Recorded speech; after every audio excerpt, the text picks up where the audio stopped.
1866년 27살의 영국의 한 젊은이가 평양 대동강을 거슬러 조선의 평양에 도착합니다. 중국에서 조선 선교를 놓고 기도하던 그의 이름은 한국 개신교 최초의 순교자로 여겨지는 토마스 선교사였습니다. 그는 복음을 전해보지도 못하고 순교했지만 그가 흘린 피는 가치가 있었습니다. 훗날 평양에서는 대부흥 운동이 일어났고 한국은 세계 기독교 역사에서 유례를 찾아볼 수 없는 큰 부흥을 맞이하게 됩니다. 그러나 토마스 선교사를 파송한 교회가 영국 웨일즈 하노버 교회인데 한때 조선의 선교사를 파송하기도 한 이 교회는 지금 교인이 없어서 겨울에는 난방비를 감당하지 못해서 예배를 못 드릴 정도로 교인이 없다고 합니다. 해가 지지 않는 나라 영국은 하나님께서 주신 풍요를 누리다가 지금은 거의 대부분의 영영반 국가가 영적으로 타락해서 교회가 문을 닫고 교회가 디스코 클럽으로 변하는 등 풍요를 사명으로 연결시키지 못하고 영적인 침체를 누리게 된 것이죠. 영국의 한 장로교단은 교회가 1000개 정도 되는데 목사님이 100명도 채 안 돼서 목회자가 없는 교회가 대부분이라고 합니다. 우리는 야곱의 생애를 함께 보고 있습니다. 그의 출생으로부터 지금까지 그의 인생의 궤적을 함께 살펴보고 있습니다. 평생 동안 해결할 수 없을 것만 같았던 장인 라반의 문제, 그리고 형 에서의 문제까지 다 해결되었습니다. 하나님의 은혜로 해결했습니다. 그러나 이때 야곱은 이제 좀 쉬면서 하나님이 주신 풍요의 때를 좀 누리고 싶었던 것 같습니다. 문제도 해결되고 먹고 살만 하니까 영국 사람들처럼, 영국의 성도들처럼 풍요의 때를 사명으로 지속적으로 연결시키지 못하고 깊은 이제 침체 사건에 빠지게 되는 것입니다. 하나님께서 가라고 하셨던 최종 목적지인 베델로 내려가지 않았던 그는 살기 좋고 사람들도 호의적으로 보이는 이곳곳에서 기념비를 세우고 학자들에 따라서는 최소 7년, 많게는 10년의 기간을 그곳에서 보내게 되는 것이죠. 창세기 34장은 유일하게 하나님의 이름이 등장하지 않는 그런 장입니다. 보통의 설교자라면 절대로 오늘 본문을 설교 본문으로 택하지 않을 문제적인 내용이 있는 본문이 바로 창세기 34장입니다. 그러나 하나님께서 이런 추악한 면까지 그대로 성경에 기록해 놓으신 뜻이 있다고 생각합니다. 저는 오늘 부끄러운 일이라는 제목의 설교를 준비했는데 오늘 본문의 순서에 따라 말씀을 전하는 강해 설교자로서 오늘 본문이 저와 여러분에게 주시는 뼈아픈 교훈을 함께 살펴보고자 하는 것입니다. 본론입니다. 첫 번째, 부끄러운 일을 하는 부모님들 1절에서 12절에서 찾아볼 수 있습니다. 자, 1절 말씀, 레아가 야곱에게 낳은 딸 디나가 그 땅의 딸들을 보러 나갔다, 이렇게 기록하고 있지요. 디나가 누구의 딸인지를 기록함으로써 향후 일어날 일련의 사태의 흐름을 암시해주고 있는 말씀입니다.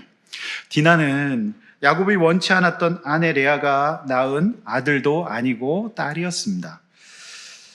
그 당시에 아들이 곧 가정을 지킬 군사력이고 노동력이고 경제력이었던 고대 사회의 상황에서 딸이었고 더군다나 원치 않던 아내의 딸이었기 때문에 이제 이 야곱이 이 문제에 어떻게 대처할 건지를 보여주는 그런 대목이지요. 이때 디나의 나이를 보통 10대로 봅니다. 디나는 이제 자랐고 오빠들 말고 또래 친구들을 사귀고 싶었고 무엇보다도 처음 보는 가나안 또래 친구들의 문화와 분위기를 사춘기를 맞이한 디나로서는 매우 매력적으로 느낄 수밖에 없었습니다. 그래서 본문은 디나가 그 땅의 딸들을 보러 나갔다, 이렇게 기록하고 있습니다. 보통 분당에 사는 아이들은 서현동 AK 앞으로 나갑니다. 그것이 바로 보러 나간 겁니다. 네, 보러 나간 거지요. 2절, 디나는 딸들 즉 친구들을 보러 나가지만 그 친구들 가운데는 언제나 그렇듯이 딸들이 있는 곳에는 언제나 오빠들이 따라오게 돼 있습니다. 그의 이름은 히위 족속 중 하몰의 아들로 불리우는 추장이었던 세겜이었습니다. 세겜이라고 하는 이름은 개인의 이름뿐만이 아니라 가장 힘이 센 추장, 한마디로 짱이라고 하는 뜻이 세겜이라고 하는 뜻입니다. 그러나 그의 행동을 보면 그의 삶이 얼마나 아나무인이었는지를 우리는 볼 수 있습니다. 그가 디나를 보았고 끌어들였고 강간하였고 욕되게 하였다. 짐승적인 감각, 욕망, 행동만 있지 감정, 상대에 대한 배려 이런 거 없습니다. 동사만 계속 이어지고 있고 보았고 끌어들였고 욕되게 하였습니다. 야곱 가정의 유일한 딸로서 대가족 속에서 유목 생활을 했던 디나는 순진했고 세상 물정을 몰랐습니다. 그러나 그의 가정이 머무르고 있는 가나안 히위족 속은 힘의 문화, 마음만 먹으면 다 하고야 마는 죄의 문화 속에서 자란 이 세겜은 자기 욕정을 절제하지 못하고 그럴 필요성도 느끼지 못합니다. 겉으로는 풍요롭고 좋아 보였지만 한 소녀를 강간하여 짓밟고 욕되게 하는 문화가 팽배했던 위험한 곳이 바로 이곳이었습니다. 우리는 창세기 19장에서 소돔 사람들이 처음 보는 하나님의 천사를 끌어내어 요구하며 상관하겠다는 그 본문을 기억합니다. 이것이 바로 고대 근동의 가나안 문화였습니다. 낯선 외지인을 보면 당당히 요구하고 이렇게 욕보이는 타락한 문화를 우리는 창세기 곳곳에서 찾아볼 수 있습니다. 그래서 이 가나안 문화는 진멸해야 하는 죄악된 문화였던 것이죠. 성폭행 사건은 언제나 피해자 중심으로 봐야 합니다.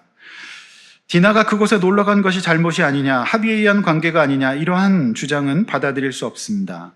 본문은 분명 친구들을 보러 간 디나를 보고 끌어들여 강간하여 욕되게 하였다라고 세겜의 폭력성을 기록하고 있습니다. 성경은 그의 부모였던 야곱이 어디에 위치해 있고 하나님 앞에서 이 사건을 어떻게 피해자인 디나를 보호하고 가해자인 세겜을 처벌할 것인가에 주목하고 있습니다. 그러므로 아직 미성년자이고 어린 딸이었던 디나를 어떻게 보호하고 양육할 것인가에 대한 책임은 부모인 야곱에게 있는 것이죠. 야곱은 이곳 세겜에 머무는 일을 너무나도 가볍게 생각했던 것입니다. 3절, 세겜은 일반적인 성폭력 사건의 가해자와는 조금 다른 면을 보이고 있습니다. 사무엘서의 암논이 다말 강간 사건의 경우 동침하고 난 뒤 암논은 다말을 미워한 반면 세겜은 디나를 사랑했던 것 같습니다. 4절뿐만 아니라 세겜은 그의 아버지 하물에게 4절에 이 소녀를 아내로 삼겠다, 책임지겠다라고 나서고 있습니다. 5절, 소문은 빠르게 퍼집니다. 야곱도 알게 되었습니다. 그러나 야곱은 침묵합니다. 여기서 우리는 절망하게 됩니다. 이런 소식을 듣고 잠잠한 아버지가 이 세상 어디 있겠습니까? 그러나 그는 이 상황에서도 자신의 유불리를 따지고 있는 것 같습니다. 야곱은 사실상 이곳에 땅을 사고 문제를 일으키지 않고 그저 이곳에서 정착해서 살고 싶었습니다. 이 본문에 나오는 일련의 야곱의 태도를 보면 오히려 피해를 당한 디나의 마음보다는 자신이 이곳에서 살게 될 때 문제가 될 일들만 생각하고 있습니다.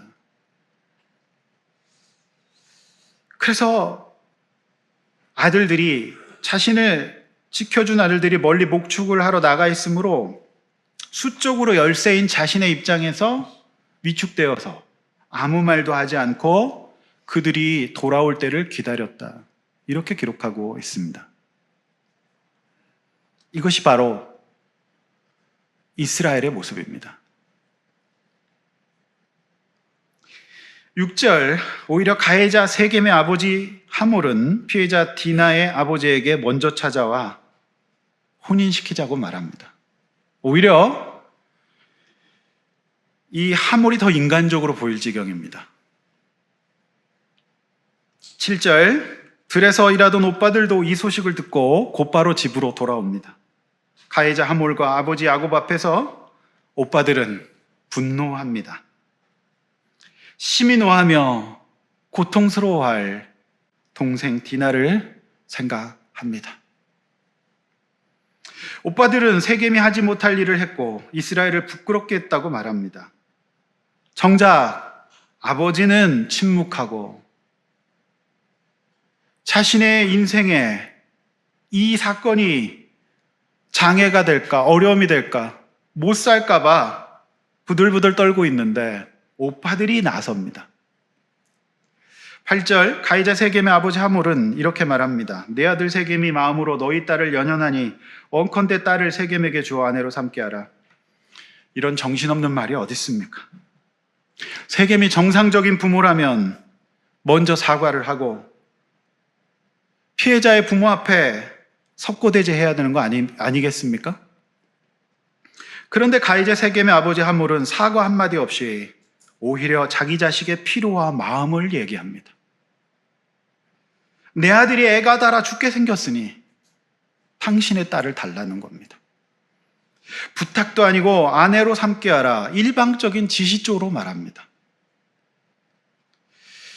여러분, 이런 집에는 절대로 딸을 보내서는 안 됩니다. 그들은 숲곳의 강자였고 유력한 추장 집안입니다. 이방인들을 마음대로 대하고 희생시켜도 되는 타락한 문화였어요. 그래 이들은 그것이 죄라고 생각하지 않고 당당하게, 뭐가 문제냐? 내 아들이 지금 애가 달아 죽게 생겼으니 딸을 달라고 요구해. 이스라엘에 대한 야곱이 가족들과 하나님 말씀 잊어버리고 땅을 사고 눌러앉았다는 점에서, 바로 이런 곳에 눌러앉았다는 점에서 창세기를 읽는 독자들에게 참으로 안타까움을 자아냅니다. 9절 10절 하몰은 세상 사람들의 전형적인 문제 해결 방식을 보여줍니다. 하몰은 이방인이었고 소수였던 야곱이 거절할 수 없는 제안을 합니다. 이들 하몰 사람들은 지금 야곱이 뭘 원하는지 정확하게 읽고 있었어요. 야곱은 그 땅에서 터잡고 살고 싶었어요. 세상 사람들은, 우리 믿는 사람들이 믿음 가운데에서 깨어있지 못할 때 정확하게 우리 속을 읽습니다. 집 사고, 장로고, 목사고, 권사인데 저 사람이 뭘 원하는지 정확하게 압니다. 그리고 거절할 수 없는 제안을 합니다. 서로 사돈을 맺고 통혼하여 이제 당신이 딴 상뿐만 아니라 더 넓은 땅이 있으니 우리가 그 땅을 매매해서 정착시켜 주겠다라고 말합니다. 11절 당사자인 세겜도 이제 나섭니다. 디나의 오빠들에게 아무리 큰 혼수와 예물을 요구해도 다 주겠다라고 말합니다. 이 자리에 가해자인 세겜이 당당하게 나서는 것만으로도 우리는 당혹스럽습니다. 가해자인 이 세겜이 어떻게 이렇게 당당할 수 있을까? 이 운동장은 이미 기울어진 운동장이었습니다. 아버지나 아들이나 모두 사죄는 없어요. 미안합니다. 죄송합니다. 제가 자식을 잘못 길렀습니다. 사죄의 말은 한마디도 없어요. 오늘날 피해자가 원하는 건 그거거든요.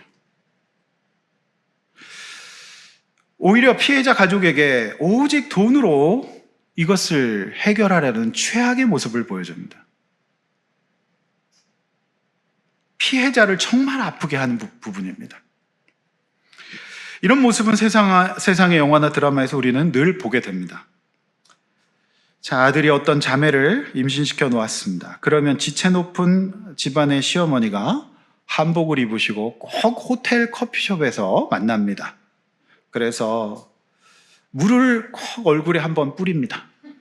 그리고 니까진 게 감히 우리 아들이라고 말하며 아이 지우고 헤어지라고 말한 뒤 마지막에 봉투를 내밀면서 섭섭지 않게 넣었다, 이렇게 말합니다. 그러면 자매는 그 봉투를 들고 부들부들 떨면서, 항상 드라마는 이렇게 돼요. 우리 정말 많이 봤어요.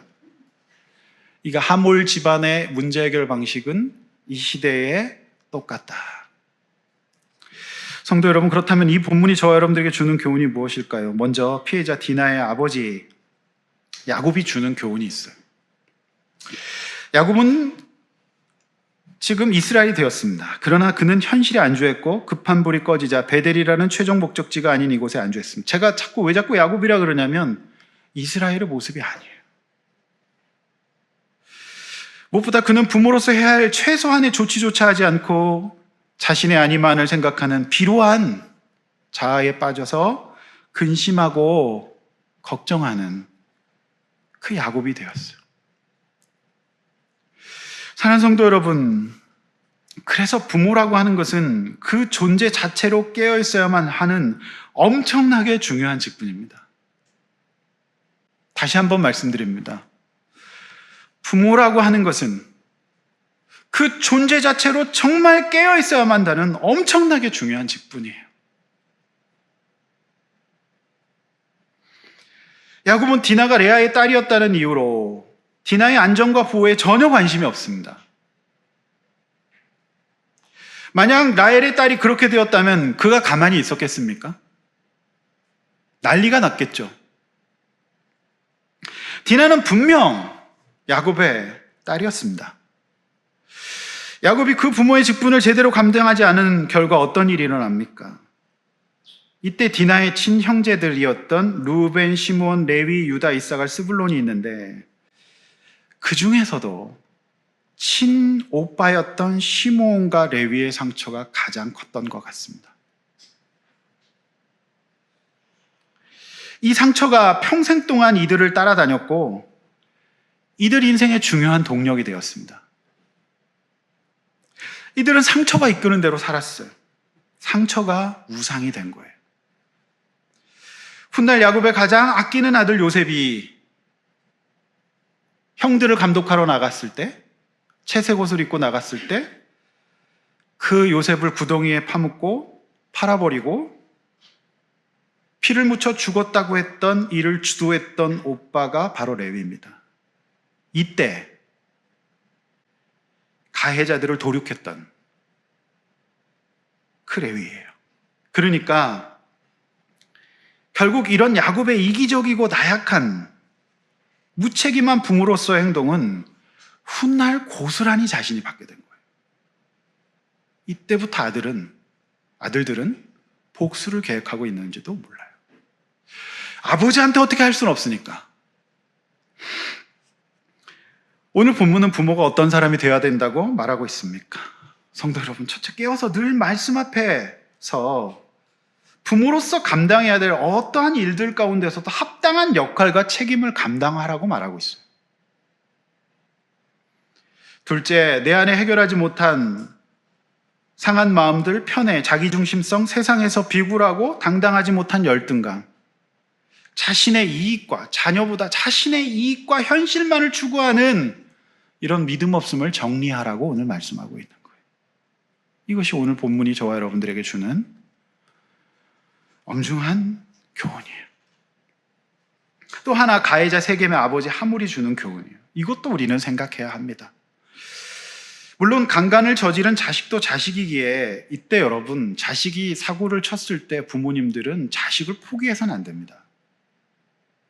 근데 우리가 자식이기에 과한 처벌을 받지 않도록 우리가 그 자식을 포기하지 않아야 되지만, 자식의 이런 중대한 잘못 앞에서는 피해자인 다말과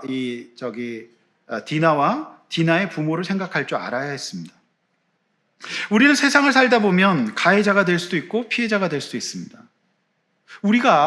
우리의 자녀들이, 특별히 아들을 기르는 부모님들의 입장에서 우리 아들들이 사고를 칠 수도 있습니다. 그럼 어떻게 하시겠습니까?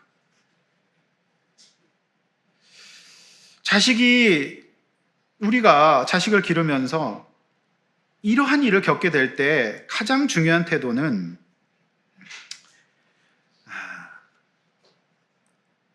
진심으로 사과할 줄 알아야 돼요.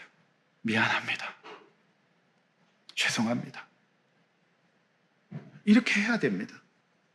두 번째, 돈이면 다 된다는 태도로 돈으로 해결하라는 자세, 정말 이거 버려야 됩니다. 부모가 그러니까 세겜도 피해자 디나의 아버지 야곱이나 오빠들 앞에서 미안한다는 말을 안 해요. 결국 세겜의 이런 태도는 아버지 하물에게 고스란히 배운 거였어요. 결국 이런 태도가 얼마나 무서운 일을 만드는지 오늘 이후의 본문이 너무너무 잘 기록해 놓고 있어요. 사랑하는 성도 여러분, 이렇게 볼 때 우리 가정은 참으로 안전하고 행복한 곳이기도 하지만 우리의 가정은 죄와 연약함과 역기능이 흘러가는 무서운 곳이 될 수도 있다는 거예요. 가정이 그렇습니다. 우리는 가정 때문에 살지만 이 가정 때문에 죽기도 하는 거예요. 가정은 이처럼 양면성을 가지고 있고 그 가정의 부모가 어떻게 살아가느냐에 따라서 천국이 될 수도 있고 지옥이 될 수도 있어요. 마지막 시대의 사단은 교회를 공격하겠지만 제가 볼 때는 사단은 가정을 공격할 겁니다. 가정 속에서 역기능과 상처와 편애와 이런 수치심이 작동될 수 있도록 할 겁니다. 그러면 신앙이 발생할 수 없고 그러면 교회가 이루어질 수 없습니다.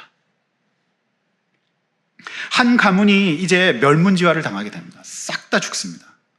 그 원인이 바로 이 가정이었어요. 동시에 야곱의 아들들 역시 할례를 명분으로 세겜을 속이는 방식으로 모두를 도륙하고 약탈하는 건 역시 평생 야곱이 보여줬던 거짓말의 메커니즘이었어요. 눈 하나 깜짝하지 않고 야곱의 아들들은 거짓말을 해서 죽입니다. 이것이 바로 가정이 주는 참 엄혹한 교훈이에요. 그러므로 성도 여러분, 모두 이 시대의 부모로서 또 자녀로서 우리를 돌아보고 하나님 앞에서 건강한 사람들이 될 수 있도록 우리 기도해야 됩니다. 두 번째, 13절, 17절 부끄러운 일을 하는 자녀들의 모습이 나옵니다. 13절, 디나의 오빠들은 이때 이미 상대를 속여 할례를 빌미로 모두 도륙해버릴 계획을 세워놓았습니다. 왜 이들이 이처럼 죽음의 분노가 치밀어 올라왔던 것일까요? 어쩌면 디나의 친형제들은 이미 분노로 가득 차 있었을지도 모릅니다. 이들 형제들은 어머니를 사랑하지 않는 아버지, 그리고 그 사랑받지 못해서 너무너무 우울해하고 힘들어했던 어머니를 보고 자랐습니다. 지난날 외삼촌 나반과 형 에서가 잡으러 왔을 때 사지의 앞줄에 자신들의 어머니와 자신들을 세우는 비정한 아버지, 자신이 낳은 딸이었지만 이런 사건 앞에서도 침묵하며 모른 채 했던 아버지, 이런 상처가 다이너마이트와 같은 오늘 본문의 파괴적인 행동을 불러오게 되는 것입니다. 안타까운 것은 이들이 내세우는 명분이 할례인데 할례는 하나님의 백성임을 나타내는 남자들의 생식기 끝 표피를 걷어낸 오늘날의 포경수술인데, 그런데 이들은 하나님의 말씀이 가르치고 있는 거룩한 구별됨의 상징을 자신들의 분노를 표현하기 위한 수단으로 사용하고 있습니다. 이 점이 무서운 점입니다. 우리가 다 믿음 생활합니다. 교회를 다닙니다. 직분이 있습니다. 그러나 저들처럼 우리 역시 내 인생을 하나님 앞에서 돌아보고 내 안의 마음들, 아픔들, 상처들, 기억들을 정리하고 다스리지 않으면 교회 생활, 공동체 생활, 봉사 생활, 심지어 예배, 기도, 교제장에서도 내 상한 감정이 이끄는 대로 살아갈 수 있습니다. 14절, 야곱의 아들들, 이 디나의 친오빠들은 말합니다. 할례 받지 않은 사람에게 우리 누이를 주는 것이 우리의 수치가 된다. 저는 이 오빠들이 한 말, 수치가 된다, 이 말이 오늘 이 본문에서 벌어지는 일련의 파국적인 피바람의 트리거가 되었다고 생각합니다. 정말 이들이 할례 때문에 그럴까요? 아닙니다. 그럴 만한 믿음도 없어요. 사지 앞에 에서가 잡으러 오고 외삼촌이 잡으러 오는 그날, 디나의 오빠들은 어린 디나의 손을 잡고 오빠 손 놓지 마라. 정신 차려야 된다. 우리 살아야 된다. 그렇게 아꼈던 유일한 여동생이었어요. 그런데 그 여동생이 이날 이 일을 당했고 그 일을 너무너무 오빠들은 비참하고 애통하게 여겼고 수치스럽게 여겼던 것입니다. 학계에서 오랜 동안 연구의 주제가 된 것이 인간의 수치심과 죄책감이라고 하는 주제입니다. 제 석사 논문의 주제이기도 했습니다. 성경적으로, 이 영적 신학적으로는 아담과 하와가 하나님 앞에서 죄를 짓고 타락한 뒤에 첫 번째 찾아온 인간의 부정정서가 바로 수치심이었어요. 부끄러웠어요. 그래서 오늘 말씀의 제목이 부끄러운 일입니다. 수치심이란 말이죠. 학자들은 정설로 이렇게 다 받아들입니다. 수많은 임상에서 정설로 받아들여졌습니다. 뭐냐면 어린 시절 양육자와의 경험을 통해 자신에게 결함이 있고 자신이 쓸모없다는 느낌이 수치심으로 내면화되는데, 이 수치심은 절대 가만히 있지 않고 발전이 되는데 이것이 바로 분노와 또는 우울로 발전된다라고 하는 거예요. 내면화된 수치심은 강력한 분노, 강력한 우울로 이어져서 억제가 불가능합니다. 참을 수 없어요. 여러분, 이처럼 이 수치심과 분노가 연결되어 있다는 점에서 우리는 주목해야 됩니다. 그래서 참 우리 마음이 어려운 거예요. 15절, 17절 디나의 오빠들은 깊은 분노를 억누르고 저들에게 할례를 말합니다. 17절 주목하십시오. 우리는 곧 우리 딸들을 데리고 가리라. 강간의 피해자 디나는 아직도 여전히 세겜의 집에서 잡혀 있었던 거예요. 이들은 이 어린 디나를 잡아놓고 협상하고 있었던 거예요. 지금 저들은 비열하게도 볼모로 잡아놓고 지금 돈으로 협상을 하고 있는 겁니다. 참으로 마음 아픈 것은 17절 하반절에 우리 딸이라고 하는 표현입니다. 여러분, 디나는 이미 야곱의 딸이 아니었어요. 오빠의 딸들이었어요. 역할이 뒤바뀐 겁니다. 오빠들은 형제인데 아빠 노릇을 하고 있는 거예요. 여기서 엄청난 역기능이 발생합니다. 여기에 이 가족의 깊은 아픔이 있어요. 성도 여러분, 오늘 본문의 이 두 번째 문단이 주는 마음 아픈 교훈은 무엇일까요? 우리가 이 본문을 보면서 전부는 아니지만 왠지 남의 이야기 같지 않고 이해가 되고 공감이 되는 부분이 있는 것은 왜일까요? 저는 그렇습니다. 여러분은 어떠십니까?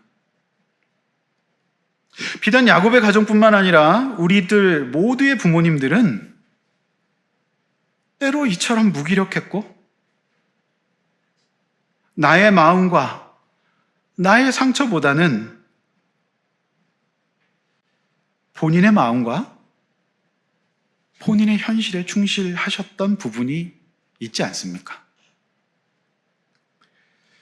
그러면 디나의 친오빠들이 받았던 그 수치심이 우리에게도 동일하게 있기 마련이에요. 그러나 그 수치심은 결국 이러한 거대한 폭발적인 분노로 이어져서 다음 주 본문에서 보시겠지만 할례를 빌미로 그들이 아파할 때 전부 다 죽여버리고 약탈해버립니다. 이스라엘의 자녀들입니다. 따라서 우리가 이 본문 앞에서 이 본문이 저와 여러분들에게 주는 도전과 교훈은 대한민국에서 일제강점기와 6.25 동란을 거쳐서 아무것도 없던 세대 속에서 우리는 수많은 사람들 앞에서 늘 줄 세워졌고 좋은 학교를 나와야 되고 좋은 직장을 가야 되고 누가 잘하나 이런 경쟁 구도 속에서 사실은 수치심을 겪었습니다. 옛날에 왜 그랬는지 모르겠는데 학교의 선생님들이 늘 집이 몇 평인지, 집에 뭐가 있는지, 차는 뭔지, 부모님이 무슨 학교를 나왔는지 왜 물어보셨을까요?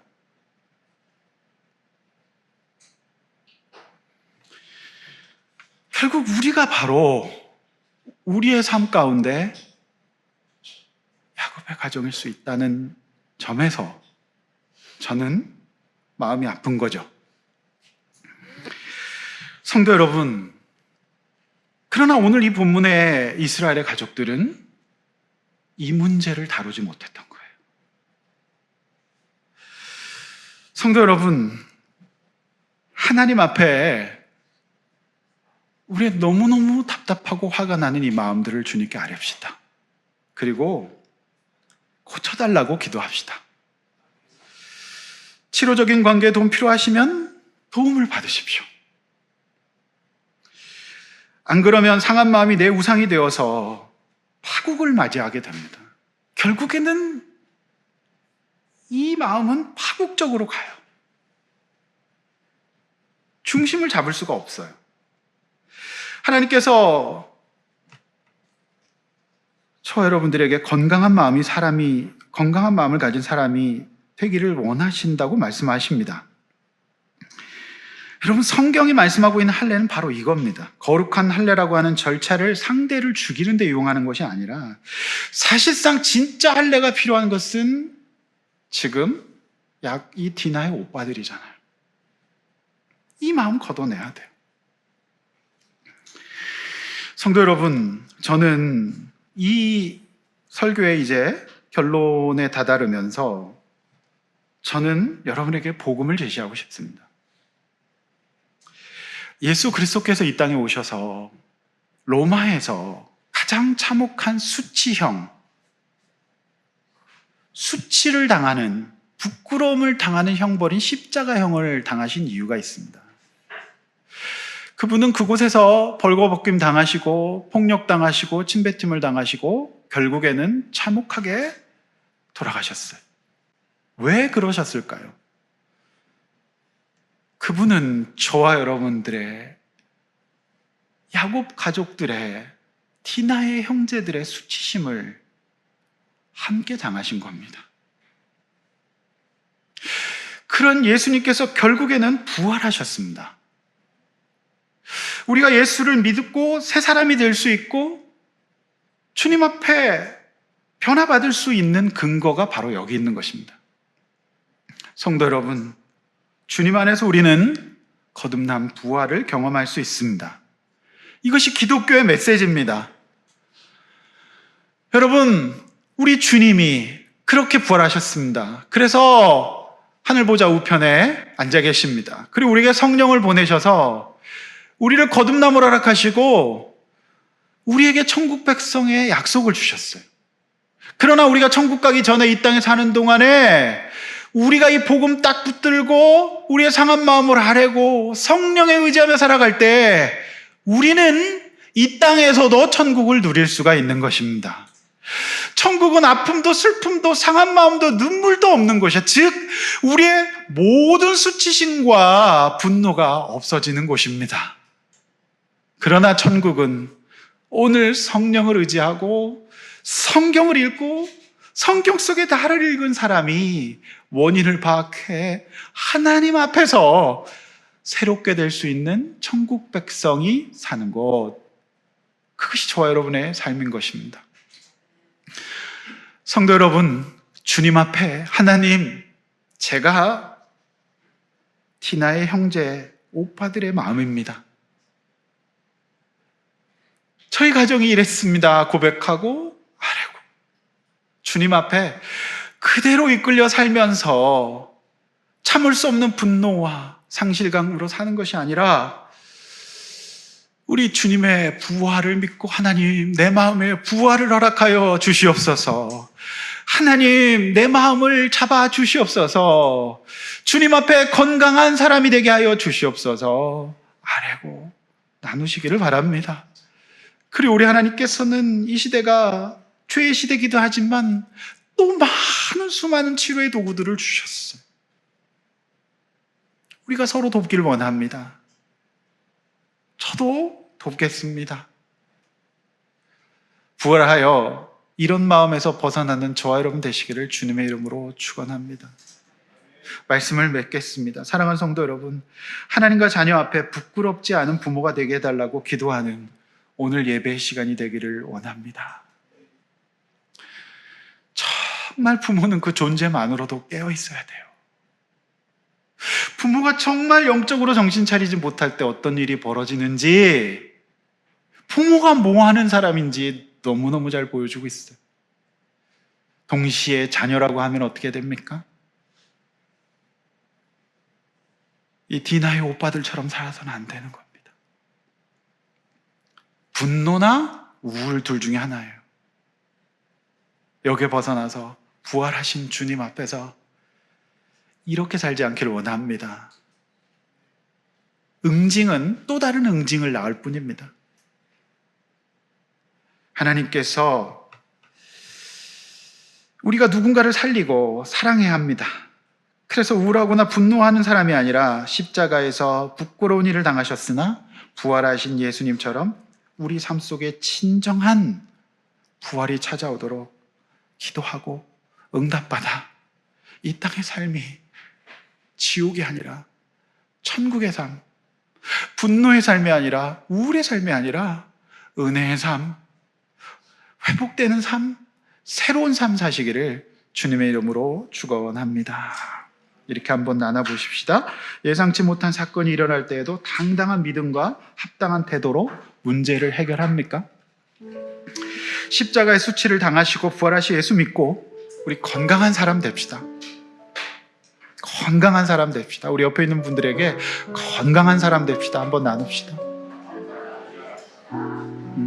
건강한 사람 됩시다. 할렐루야. 시간에 찬양하고 기도하겠습니다. 예수님 나를 고쳐주시옵소서. 우리 가족 살려주시옵소서. 기도하는 마음으로 들은 말씀 붙잡고 찬양합니다. 기도합니다. 예수 나의 좋은 치료자, 예수 나의 좋은 치료자,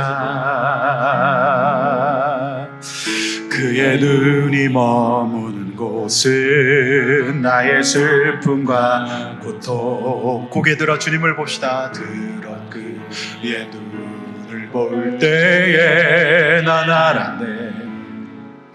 예수 나의 좋은 치료자.